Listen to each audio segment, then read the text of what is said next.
Gosh. Okay, I literally have tears from laughing. I can't believe how hard I just laughed. Because I said all that DMT wasn't enough. It's 1010 right now, y'all. I told you I've been seeing 1010 a lot. Oh my gosh, but all that all that DMT wasn't enough. All that DMT wasn't enough because boy, how you gonna be okay, first of all, on a serious note, how in the hell you gonna do DMT to see through new paths and what you need to do to make money moves? Making money moves. What you wanna do. But yeah. Anyways. How, and what made me bust out laughing harder when I looked at my phone, because as soon as I came up with the thought that all that dimethyltryptamine wasn't enough, it's like I can see him looking mad as hell at me, like I'm gonna get you, bitch. Oh my god, I'm gonna get you, bitch. And then little did he know, I'm like, okay, so what made him think? So he that all that DMT he been doing it wasn't enough, because obviously, if he was doing it enough, then he would have seen that the moves that he made wasn't too good, and that the moves he needed to make were not the moves that he made, like such as having somebody come and put the ID in my card that he should have mailed to me months ago. I was supposed to have that ID back in March, no later than the very beginning of April. It's MF in October.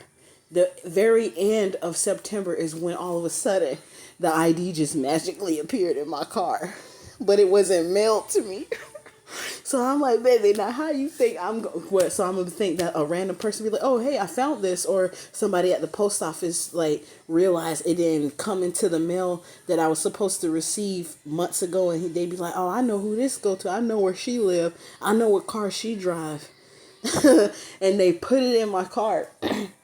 Then he tried to do damage control. So if he did enough DMT to see in the future, the past and the present, or whatever he need to do, and possibly ran into that Joker dude that a lot of people that smoke dimethyltryptamine say they see.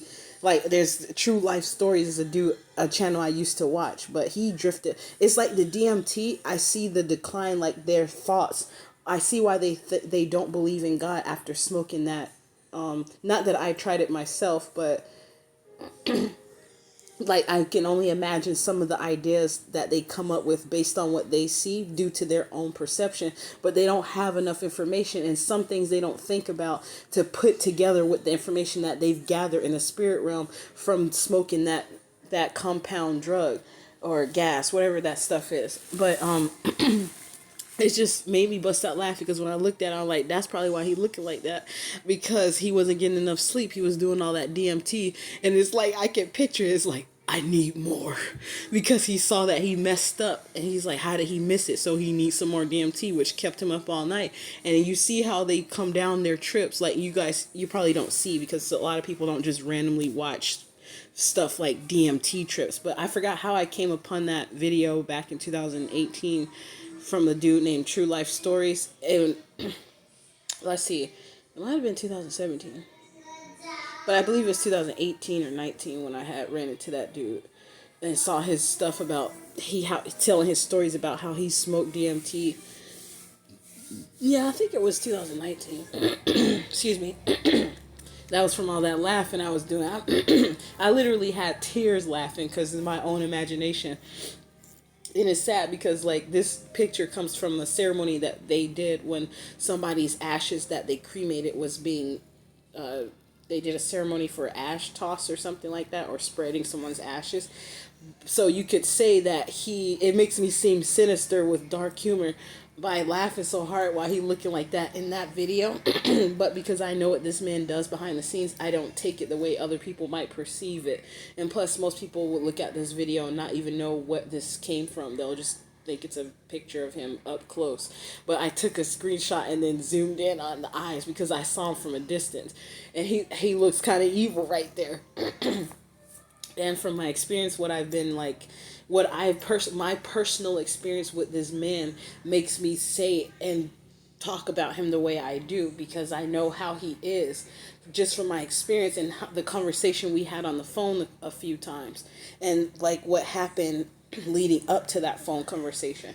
So I know a side of him that a lot of people don't get to see or witness, that it makes me feel like it's a total joke. A lot of the stuff that he does, the way he presents himself in front of other people, I don't see him that way anymore. And I was already starting to see some stuff, and like once some things he say, you'll be like, yeah, that man, he's speaking facts right there. I wonder what entity he was at that time, because there was something he said, I was agreeing with some of the stuff he was saying, but then I had my experience with him. I was like, oh hell no, nah.